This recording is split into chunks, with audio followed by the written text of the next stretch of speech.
Happy Easter and welcome to yet another business news roundup with Emmanuel Abara Benson. Let's make it brief. Flour Mills of Nigeria plc quoted its 13.3 billion Series 1 and 51.6 billion Series 2 commercial papers on the FMDQ Securities Exchange Limited. The consumer goods maker said the commercial paper issuance would enable it to harness alternative funding sources to meet some of its working capital needs. Access Holdings announced that it has completed a 300 million capital investment in its subsidiary Access Bank plc to supplement the capital needs of its African expansion strategy.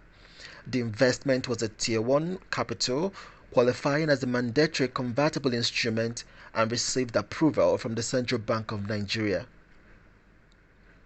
The Federal High Court in Lagos lifted the ex parte interim orders against Seplat Energy plc, its Chief Executive Officer Roger Brown, and Board Chairman.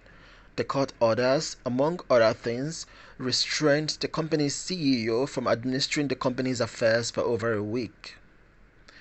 Meanwhile, the CEO of United Bank for Africa, Oliver Alawuba, pledged to improve revenue and profitability across major business lines in 2023, while assuring investors of the bank's focus on adopting strict cost efficiency measures.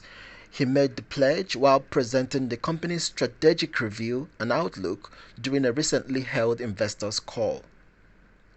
Boa Foods plc reported that its profit before tax for 2022 rose by 38% to 107.2 billion naira, driven by a 26% increase in revenue.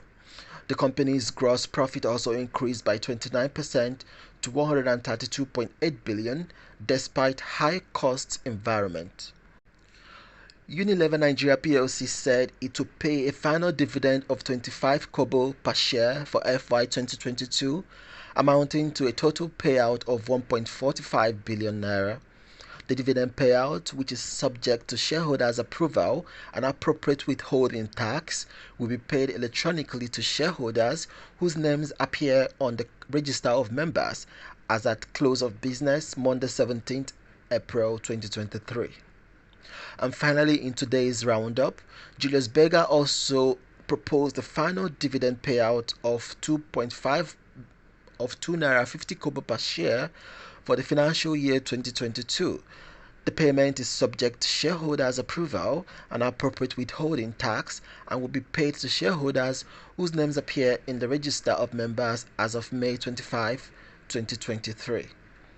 That's the business roundup brought to you by yours faithfully, Emmanuel Abara Benson. Do have a productive new week.